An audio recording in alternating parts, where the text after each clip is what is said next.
So,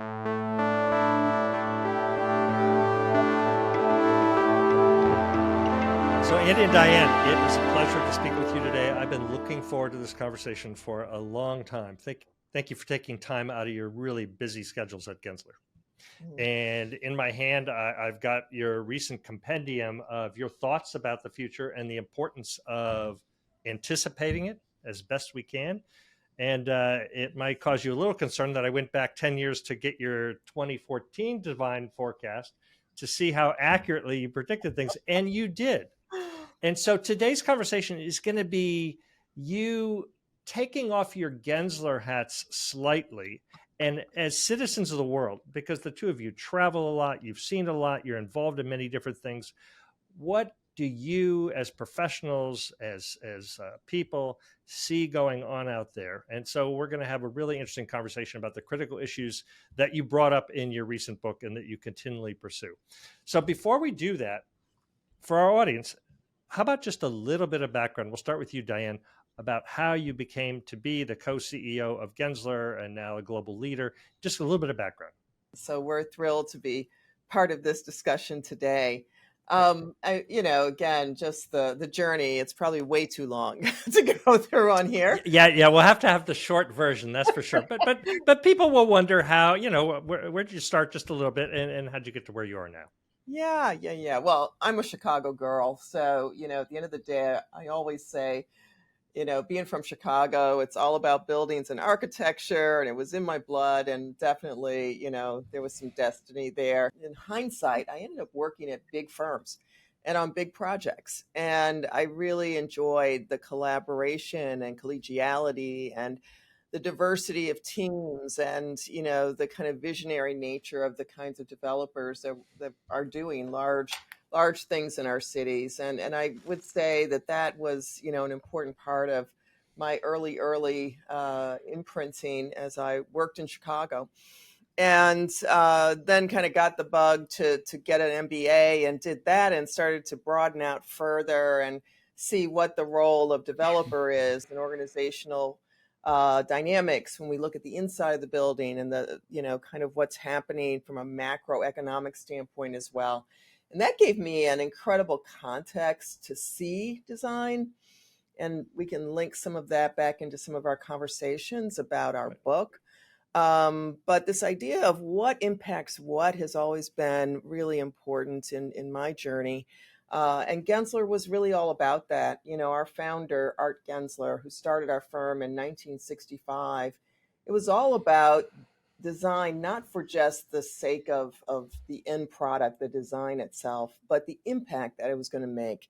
And for me, Gensler has been an incredible home to grow with an amazing team like Andy Cohen, how we can grow that impact. And, one thing led to the other in terms of opportunities here. And in 2005, Andy and I were asked by Art to take the reins at that time. And we've been co-CEOs for almost 20 years now.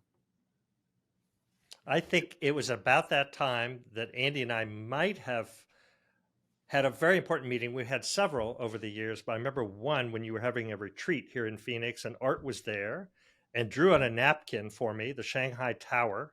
Might have been a little bit later than that. But Andy and I talked about exactly what you're describing, design in the service of larger ideas, not just as an aesthetic pursuit. So Andy, a little bit on your background. Sure. I'm one of those lucky people that knew I loved design from an early age. I'm a very lucky man. I grew up in New York, was born in the Bronx, loved to sketch and draw as a kid. Just a real quick anecdote is my grandfather started a dairy store on the Lower East Side of Manhattan called Cohen's Dairy, which then my father took over, and everyone in the family thought I was going to be a dairy man. And as I grew up, my dad told me, you need to go follow your passions. You won't believe this, Andy. That is exactly my history. My father was in the grandfather was in the dairy industry. His father picked it up. They lived on a farm. I was the first kid to grow up in the suburbs. It was pretty clear that I loved design, and my father said the same thing to me, not in so many words, but by simply making it pretty clear that he understood I probably wasn't going to go into the dairy business. How about that? I love that, man. We got to talk about cheeses, but that'll be another podcast. We'll talk They about our were favorite they were cheeses. more into ice cream. Much No, better. no kidding. Okay, so we got it. So anyway, somehow you found yourself in this business. So I found myself in this business. I went to Pratt Institute in Brooklyn. My father unfortunately passed away, and I decided to move to California.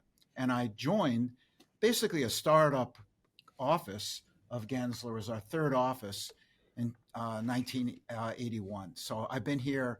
I'm going on my 44th year, 43rd to 44th year at Gensler. And it's been an incredible run. I've spent my whole career at the firm and had incredible opportunities along the way. And through our collaborative leadership model, which we'll talk about later, Diane and I became co-CEOs about 20 years ago. Okay. And it's been phenomenal because when Diane and I first took over, Art selected us, and Art was an incredible mentor and coach to both of us. When we became co-CEOs of the company was around in revenue and scale around 20 offices and around somewhere around 200 million.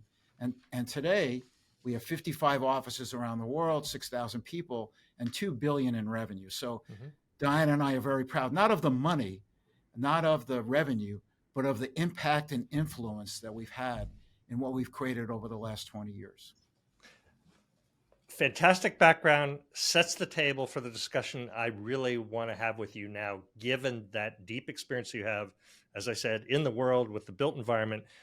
But you have clients, you work with cities, you work with individuals, corporations, and from all those discussions and interactions, surely you have some understanding of where we are at this moment. And in your book, by talking about a radically changing world, it's clear that some things are now confronting you as professionals, the firm, and all of us. COVID obviously made the transition to how we work today interesting, let's put it that way. There have been some social justice issues needing to attend to. Certainly the George Floyd situation precipitated a lot of that. And of course, climate change, which I know you are both immensely involved in issues related to all three of those. So let's start with something that you at Gensler have always been looking at. How do we work? Where do we work? What does that mean? So in the contemporary sense, and by the way, when I mentioned your 2014 study here, it was one of the things you mentioned as critically important. But how do you see work today, since we are talking about you in your respective offices, and especially the buildings that are now struggling to fill up with workers? And how do you see that? And I know Gensler's really doing some great work with algorithms to talk about how buildings can be converted. So Diane, maybe you want to start with that one. Wow, lots of things embedded in there. I love it, and I love the fact that you have our 2014 design forecast, right? Because a great challenge. What were we saying 10 years ago, and what are we seeing today? And as you said, it's really kind of uncanny how things that were kind of maybe weak signals then or beginning signals have turned into full blown, the main story. And one of the things we talked about in 2014 was choice. And man, is that the word of the day, right? People at that point, we were talking about where within the confines of your office that you were going to start to have choice. Now we're talking about kind of, is it at home? Is it at the office? Is it at the coffee shop? And who really gets gets to have the say in where that is going to happen is also part of kind of how this is manifested. At that point, the millennials were in their early 30s.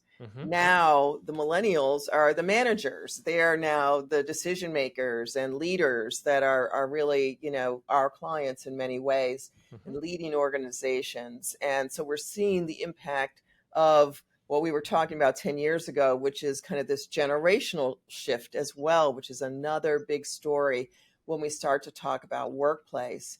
I think there's so many layers in this, and you started with the concept of cities. And I would want to just underscore, for the audience, something that has become apparent to everyone we've, again, because we're working on the kind of inside of this, and we've known the importance of workplace as an important part of cities.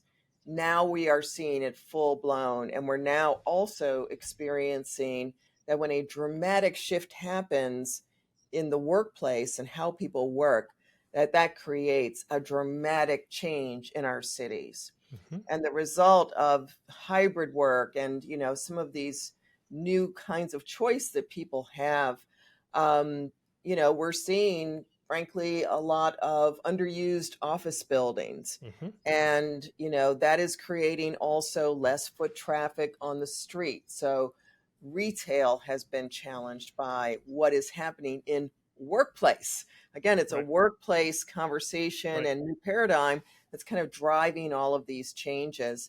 Yeah, and I just want to say, obviously, you'll speak to this when we get a little deeper into cities, the impact on public transportation That was the and, next. Yes. and a few other things. But if you can return to the issue of the office building, and I know that Gensler's been using some technologies. Maybe it's AI, maybe it isn't, but I think Mr. Painter was doing some things with an algorithm, might suggest which buildings are ripe for transformation and how you as a firm are getting into that and maybe using some technologies and some skills that you hadn't used otherwise to make some of these determinations. Andy, can you speak to that a little bit? Sure, and I'll tag on quickly to what Diane was saying because it's such an important point of view right now. But this is the biggest redefinition of work since the Great Recession and since the Industrial Revolution. And what we've been saying, and our mantra's been out there, is make the office a destination, not an obligation, a place where people want to go, not that they have to go. Mm-hmm. And that's been a real definition to our work moving forward with our clients. And as Diane said, the sense of choice is so, so important. Really quickly, a great example of this is we just completed our new San Francisco office. And it's a great example of the sense of choice because the office is in layers. The front of the office is like a Starbucks cafe. Unbelievable choices for people to sit in. It's loud. There's music. It feels very active. The middle of the office is all about collaboration, and you see a buzz about collaboration. And the back of the office feels like a library where you can hear a pin drop, but people can get focus work done. And so this idea of layering and choice is so important to the future of workplace. It seems that you anticipated that in 2014 and some subsequent forecasts, but clearly COVID jump-started a transition. Absolutely. I mean, accelerated the transition. Maybe that's a better way to put it. So would you both agree you were headed in this kind of a direction, but COVID forced your hand because suddenly people weren't there? It absolutely did. If you think about it, it accelerated to a great deal because people have that sense of choice at home too. Whether Yeah. you work in your living room or your kitchen table, there's that sense of choice and flexibility. And that's what the office is about today, is flexibility to allow you to work how you want to work, when you want to work, where you want to work. And that's what we've been trying to do through our workplace design. So you just mentioned your San Francisco office. I was making a presentation to some members of Mayor Breed's staff 2 weeks ago. If you're the mayor looking at your downtown, we've all seen what's been going on in San Francisco and other cities. And the street activity that Diane was talking about, what it means for restaurants to have people going to work downtown and other things, is hugely important. Interesting enough, universities can help in that regard by supplying the city with an active population. So we're talking to a lot of cities about that. But when you think about your work and the buildings, I'm returning to this because it's just so interesting that we'll all be at the Urban Land Institute's national meeting next week. It's a continual topic. I think the vacancy rate in office buildings now is as high as it's ever been. I think I heard it in some cities up to 30%. What do we do about that as architects, as urbanists, as people thinking about the workforce? Well, I want to go back to your question because it dovetails what you're just saying about this idea of transformative design in offices, because we're seeing huge vacancies, as you said, across the United States and around the world. And so what we developed was an algorithm that what it does is it tests buildings very quickly for whether they can convert to residential. It looks at the building heights, the location, the depths of the building, whether it work for a residential building.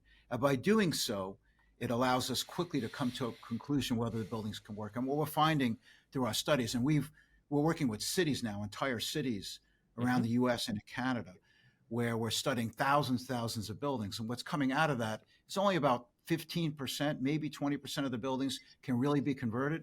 But if you think about that, that's millions and millions of square feet. So the office, we design probably the most office space than any other firm in the world. And we're seeing our great clients wanting to be in a fully amenitized, centrally located, new buildings, not older buildings. So the building stock that's from 1980s, 1970s, and 60s, what we call B and C type office product, is really being abandoned and underutilized. So we see this idea of office to resi conversion as a major way of building new affordable housing in the United States. And Diane, maybe turn to you. And I love that you mentioned your MBA and the business acumen you bring to this. Obviously, if I'm a developer or an owner of a building, I'm only going to enter into this kind of conversion if it's making sense to me. And there could be some incredible opportunities there. The people that suggest they'd like to do that kind of work, and I think there are a lot of studies by the AIA and others suggesting we're going to have to invest more in our existing building stock over the next decades. And that's a huge number. For a Gensler, building new, renovating, or rehabilitating buildings, you're open to all of those, I presume. And what's the difference between the two? Yeah, I mean, boy, again, such a great dynamic question about buildings. As you said, we are, our firm, we feel like, how we think about design in this very holistic way, inside, outside, about people, how people use buildings, about understanding kind of the dynamics of our clients that are building owners, and then with a real focus and commitment to our cities. We believe in being local. That's why we have so many offices. And so, again, and I think you brought up so many important points here. In fact, from a sustainability standpoint, the idea of repurposing a structure is really the way we need to begin to go more often, because we recognize now that, basically the built environment accounts for 40% or more of the global CO2 emissions. And when you look at that number, a large part of it is the way we operate the buildings to heat and cool them, but also how we build our buildings. And this matter of, the concrete and steel and glass that it takes to build a new building is contributing in a large way to the CO2 warming cycle that we're in. So if we can repurpose buildings, this is kind of the flip side and the good side of this bad thing that we're talking about, which is vacant buildings, right? So, if we look at the problem of, the vacancy rates that you're talking about, the opportunity is, number one, we have housing shortages in most of these same cities. And as you mentioned, we have developed an algorithm, Andy talked about it, to find, to see if there's a residential purpose. We're also looking at these same buildings possibly being data centers. We're looking at these same buildings, transforming to hospitality or other needs. So how do you transform? And actually, even in Los Angeles, I know some of, UCLA is looking at buildings in downtown. So how do we get, the university environment into these buildings as well? We see Hopkins doing that in a number of buildings here in DC and in Baltimore. So that is another dynamic, but how do we find that purpose?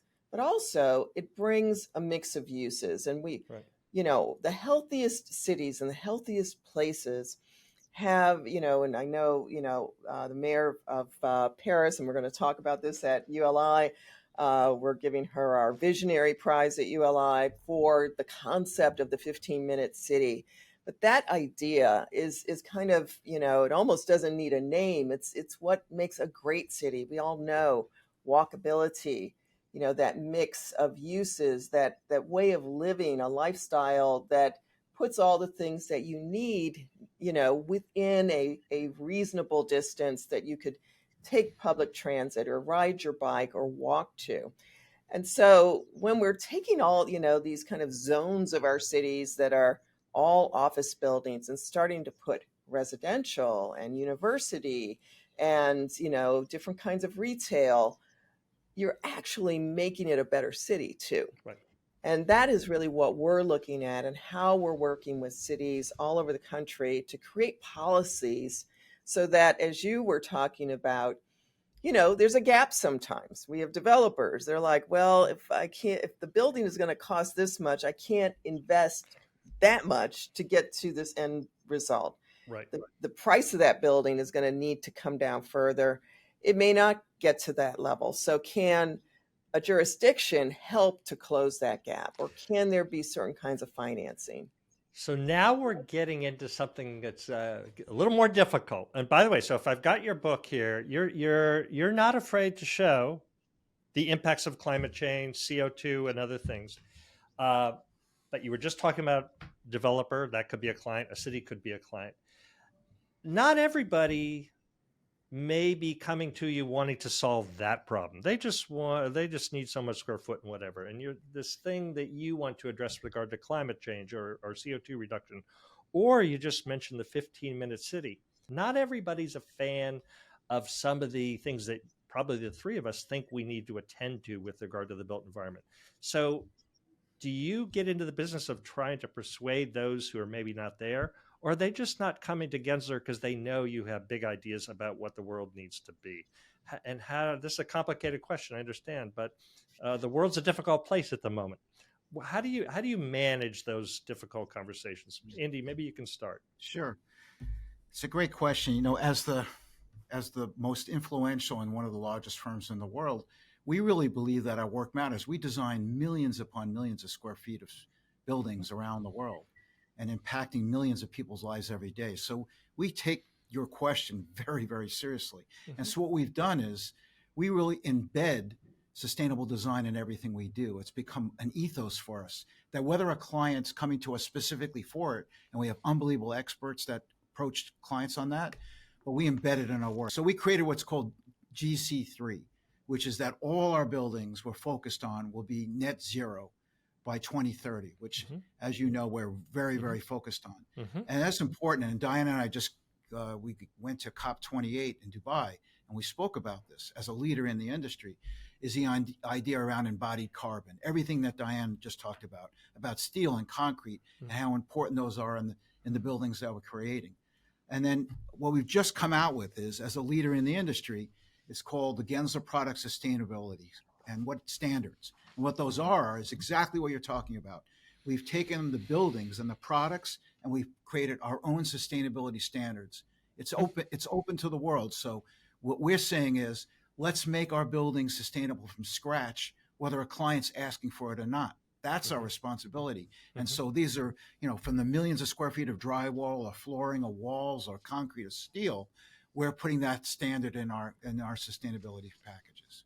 And this is really why I wanted to talk to the two of you, and there may be some other firms or architects out there saying, well, we're doing things too. Why are you talking to Andy and Diane? Well, you're operating at scale, and what you do matters, and the industry observes your activities. And when you're suggesting you can move that direction, it could be that because of scale, you may be able to do that a little more easily than others. But I think you are setting a standard, as you just pointed out, Andy, for the industry.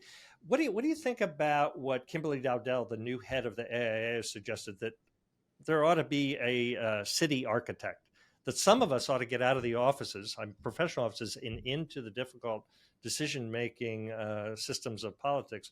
Do you think a city should have a city architect, a head urban architect? I think it's a great suggestion that architects need to take roles outside of just architectural practice so that we can use the real importance, influence and impact of design in the places where it's needed, mm-hmm. and not compartmentalize it down to, I've got a building, therefore I need an architect. Mm-hmm. But the kind of holistic thinking that architects learn as part of this craft, as part of how we think about, building, and the inclusive conversations of how we get to the solutions, would benefit many, many, many roles. and within many boardrooms and decision-making bodies. There's good parts and bad parts of any of these kind of ideas, as you're saying. We work in some cities where the head of planning has self-identified themselves as the city architect and, dictates, the color of the glass and where the mullion goes and which kind of this and that particular element. And I think it can get a little prescriptive when you get that kind of way of doing that job. But Right. if it really is more about connecting the dots so that design can have the kind of positive impact for the city and for the people in that city, I'm all for it. And I would go beyond cities. I think corporations need to really embrace Right. the value and the importance of design in what they do every day. Well, you're really walking the walk, Diane. I mean, you're arguing in front of the UN, probably in favor of the IPCC. As Andy mentioned, you're both at COP. I mean, these are not standard architectural activities. So you are making, and you're now the head of ULI. Thank you very much. I mean, you're making the case for the bigger picture issues that need to be addressed. But surely your architecture background got you to that point. Absolutely. I mean, I think the UN is a great example. I was in Nairobi for a UN Habitat convening, and I was, honored to be able to be there. There weren't even that many Americans there, let alone many architects. So it was really a great opportunity to bring, several different hats to the room in the conversation. But one of the things that I was really trying to put on the table, because they talk about this idea of enablers. There are these wonderful strategic goals that the UN has for sustainable development in the world. Mhm. And then they talk about the enablers, the way we're going to get to those kinds of futures. And design is not one of them. And architecture and the idea of thinking about cities in this holistic way of as a built environment is not considered. It does not kind of register for them as an enabler of how to get to the sustainable development goals. Well, in some ways, I think you address that at the very beginning of your book, where you're trying to redefine what design is. And I think you say there's a sentence in here, I repeated it earlier. It's not about aesthetics. It's not about the mullions of the building that you were just discussing. It's now, and maybe has to be, about these bigger issues. But that's hard to get people to reimagine what an architect is. We're so attached to the built environment in a particular way. But I think you're talking about the redefinition of design, which your book is all about. Right. Exactly. Yeah. Well, one of the other challenging issues out there for you, for us, are matters of equity. You've got 6,000 plus employees. You're in 50 cities. You've got a small city of your own that you're managing. Young people of all different age groups, categories, you imagine it, different countries. It's an incredible thing that you've done. But you have maybe a particular obligation, but again, because of your scale, to make sure that you're not only treating everybody that you work with out in the world fairly, but also internally. Talk about what you're hearing. And again, I'm going to the difficult stuff, DEI, and why you, it seems to me, are saying, I'm sorry, you can call these things whatever you like. They're important, and we are going to address those as a company, as we think we all should do in our communities. Andy, maybe you want to take that on, and I'm sure Sure. Diana has some things to say about it. And first, I'll say what you're pointing out, Duke, is really important. Is issues like climate change, like social justice, they're borderless. They transcend borders. And we, as a firm, as we said before, we worked in over 100 countries last year. So we believe these need global solutions. They need local knowledge, local expertise, but global solutions. And that's what our book's about. It focuses on this idea that we're in these crisis multiplier, wave after wave of crises. You mentioned from climate change to geopolitical things that are going on in the world, to wars that are happening in the world.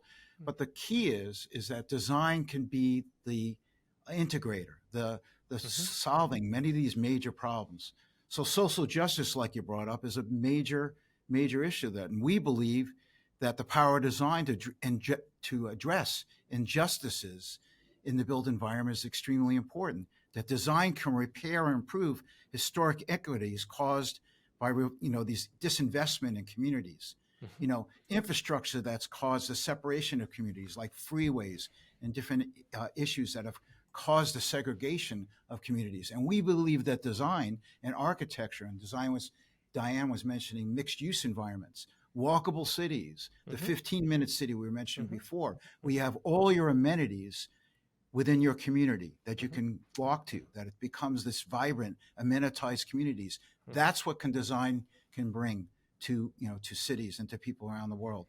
As far as our firm internally, Diane and I have been working very hard on our DEI programs, and we call what's called the Global Race and Diversity Committee in our firm. And we are working around the globe, working hard through our work and through communities and through cities to create projects that are lasting examples of what can happen when design comes into play. So Diane, maybe you want to add a little bit to this, because you obviously work with some of the most important corporations and largest in the world. Some of them are backing away a little bit from their climate commitments and other things. What do you think about that? And how do you observe it?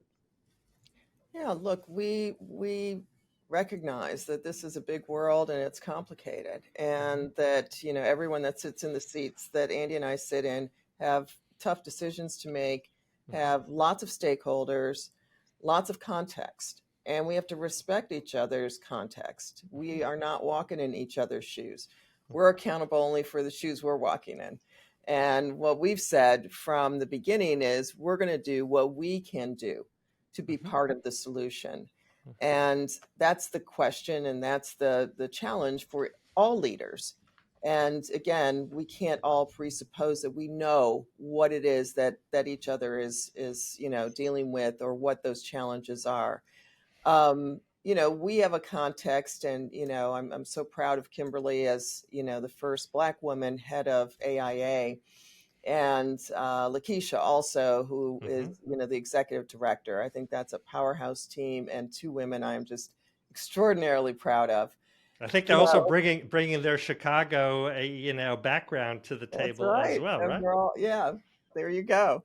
So, you know, this is a profession that is still having so many firsts, right? It's unfortunate. It's great. We're celebrating. But we're also here in 2024, and, you know, it feels a little bit like, isn't that a little bit late? And so that's, you know, the fact we are in still a lot of places where barriers are still being broken and glass ceilings are still finally getting, you know, pierced. That, you know, we have to recognize that in our domain, and again, we're architects, we're working in the profession of architecture. We got our own history, we've got our own great things, we got our own, you know, dirty laundry. We are dealing with our own systems and our own challenges. And, you know, lots of things are about questioning, why do we do it that way? You know, and if we are trying to get a different outcome, is there another way to go about this that opens up the aperture and gives us a bigger look at talent in particular? Because we believe, you know, in being a diverse community, because it is the way you create great innovation. And if we're only getting friends of friends of friends of friends, then we're being, you know, pretty reductive about the kind of innovation we're going to bring. And, you know, that is not the kind, again, our clients want, you know, global thinking. They want breakthrough ideas. And that's going to come from, the, you know, bringing different people with different backgrounds, different ideas to the table to solve important problems. So that's an incredible segue. And given your design forecasts and other things here, you have not been afraid to say, we think we can see this coming down the pike. And that's exactly where 10 Across is, with some major issues. So if you were to imagine the 2034 design forecast, and given that you did a pretty good job 10 years to anticipate the issues, but in the past year, for example, AI has really risen up, and surely you're being expected to offer a thought about how you're going to integrate that into the firm. Construction is changing, other things are changing. If you were to look out into the future, how different do you think your business and the way you work and the challenges that you have before you might be in 10 years? I know this is a really difficult question, but you've shown some real bravery in saying, we're going to have to address it. We're not afraid of it. Where do you think we might be? Andy, you want to take a shot at that? Well, Sure. while Diane works on her answer there. I think that we create a vision every year for our firm, so we definitely discuss things 10 years out. And what's really interesting is a lot's going to change. And in my career, I've been, as I said, close to 45 years at Gensler. A lot's changed, but a lot's the same. What's going to stay the same is design is about people.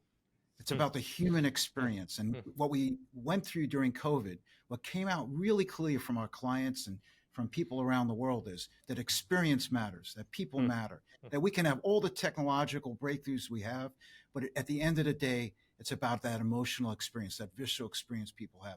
So design's going to matter even more in the future as our world uses technology to increase efficiencies and productivity. Diane and I have been, focused on the most innovative companies in the world. We're working right now. We just finished NVIDIA's headquarters, which is now one of the hottest companies in the world, and the father of the creator of AI. And what's really interesting is, and this is what's a lot of fun for us, is we're using AI to create their new offices.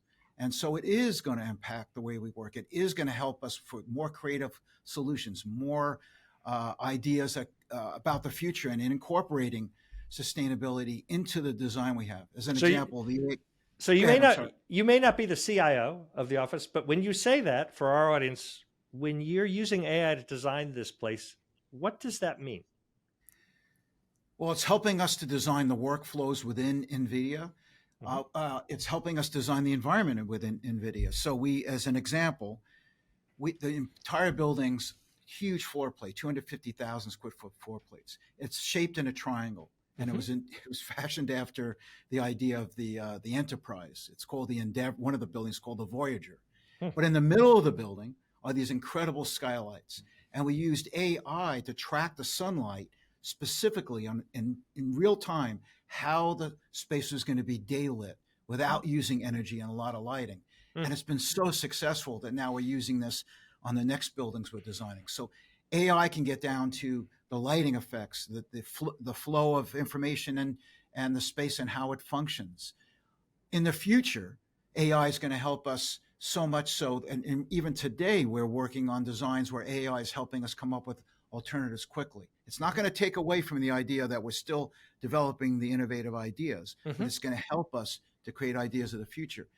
In the future, a lot of the things that we do remotely through the computer will be done almost automatically. So we see the business and the business of design and architecture being even front-loaded even more with creativity and design. That's why we call upon our designers from around the world on all these projects, because we believe the variety of point of view is what creates innovation in our work. When we're talking about technologies like AI, what's the internal discussion about the implications for getting back to work, how you perform your tasks, and what does that mean for your population? I can imagine that's a fascinating discussion. Diane, you want to talk about how technology, you imagine, will influence the way you do your work and what it means for your Gensler community? Because you have a great one. Yeah, and thank you. We work hard at making sure that our culture is really what we're leading with. We believe it's our secret sauce. It's our operating system. Yes, you can have, organizational diagrams, but really an organization works because the culture works. And, from the beginning with Art Gensler and Ed Friedrichs and a lot of our predecessors, they, really impressed upon us the importance of the culture. And one of the things that has been a really exciting part of being part of Gensler is that, when change happens, we embrace it. Whether it's these kind of crisis, issues, whether it's unfortunately a recession or things like that, we lean in. And AI, it's the same thing. We are leaning in. We're not running from it. We're not hiding from it. We're not saying it's the enemy or the thing that's going to whatever, take business away. We are, embracing it and recognizing the incredible opportunity that it can bring, as Andy was talking about. So it's, and we've done this with, with sustainability. We have amazing capabilities. It's all been grown through our teams, our Gensler folks. we haven't brought in some, big consulting group who I'm sure could do things and then hand it off to us. We tap people who have a passion, who are committed, who are interested, who are deeply, committed to learning and bringing that to the broader community. We've got some amazing people. I mean, on the technology side, we've got, a gentleman who had been at Disney who's leading design technology for Gensler and has really totally revolutionized, how the toolkit that everyone is using here at Gensler, and is developing now an amazing dashboard where people are going to be able to specify product and understand the carbon signature of those products, understand, energy modeling right at the desktop. So we're, again, everything from how we're using AI, how we are solving some of these tough issues, how we collaborate, whether it's airports or whether it's law firms or sports stadiums. Again, this kind of being able to follow your passion is really, something that we feel strongly about. And it's been how our firm has, built this culture, why people stay here for, I've been here for over 30 years now, Andy, over 40 years. We got lots of people, 20, 10, lots of new people also, is, everyone says it's the culture. Andy, why don't you bring us home with a concluding thought? Because I think Diane really wrapped up a lot right there. What would you like to add to that? Yeah, look, Diane and I, 3 years ago, started writing this book, and it was right when COVID was hitting. And we felt at that time, we were trying to come up with the name of the book, and finally we came up with Design for a Radically Changing World, because that's the world we live in. And we really believe design is the catalyst for positive change, that design can be the difference maker at scale, that the problems we're facing are borderless problems. And we need to have the best experts from around the world. You mentioned cities, the best experts from cities, the best experts from countries, and coalesce together and come together with the most innovative solutions to solve these major challenges that are facing us. And we very optimistically think that will happen.